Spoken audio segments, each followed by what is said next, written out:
beaten to death at his home in Clifton in Bristol one Sunday in 1989. Well, tonight, the police are making a new appeal for help. Keith Burgess was a homosexual, and the police had hoped that the gay community would have provided them with important leads to his killer. But, sadly, this hasn't happened. But even so, they still remain optimistic. Keith's battered body was found in his basement flat at number 10 Duchess Road in Clifton. The huge murder hunt was launched and police interviewed more than 5,000 people. His family are still struggling to cope with their loss. But despite extensive inquiries, the identity of Keith's killer has remained a mystery. I really can't imagine why anybody would want to kill Keith. He was so caring. He really loved life. He was always out having fun. He was a fun person to be with. I mean, obviously everybody sort of argues with people, but I can't imagine anything going that far where somebody wanted to actually kill him. Keith was murdered on a Sunday, on December the 17th in 1989. He was a regular churchgoer and, as usual, had attended the morning service here at All Saints Church near his home at about 11 o'clock.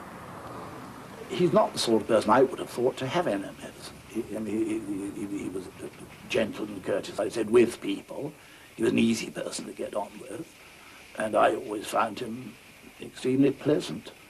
And I just don't understand, in that sense, how this could have happened. The church service finished at 12:15 p.m, so Keith popped round the corner into this pub, the Alma Tavern. He only stopped for a quick drink, but maybe you saw him that December lunchtime. He then took the short walk home, intending to get ready for work. But soon after arriving home, Keith came face to face with his killer. He never arrived at work. His body was found in a pool of blood on the bedroom floor. He'd been beaten with a hammer and stabbed with a short-bladed knife. A man was seen leaving Keith's flat around lunchtime. A witness helped create this picture of him. This man could be the murderer, and somebody must know him. Please, please come forward now and say something. It may just be a suspicion. Maybe at the time they didn't think that it was important, but now it could be a link which could fit the jigsaw together. It could be something which leads on to something else. I mean, I still now honestly think about him every week. And I still ask, why? Why on earth would somebody want to do this? I don't feel that Keith is totally at peace, to be honest. And I think if we could just fit it all together, find out who it was, then he could finally be at rest.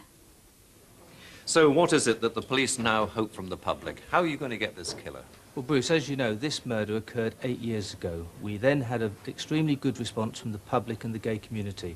I would ask Keith's neighbours back in Clifton in 1989, together with members of the community, to think about what they know about this crime. Somebody out there knows who committed this murder, and I would ask them to contact us and help us with this inquiry. So what about the murder weapons, the hammer and the knife? Were these the actual weapons? No, they're not. These are items that are similar to the weapons we believe used to kill Keith Burgess. We know from the frenzied attack that he was hit with some sort of instrument similar to this hammer. Equally, he was stabbed quite extensively with a short-bladed knife. I would ask the viewers to look at them as a pair that the killer would have used. What about this mystery man who was seen leaving Keith's home? Why haven't you traced him? And is he the man who committed the murder? We believe that most probably that was the murderer. This person was seen at the address twice during the Sunday lunchtime period. Somebody saw this person either calling at the address, leaving, or perhaps waiting nearby. I would ask that person to come forward and help us with this inquiry.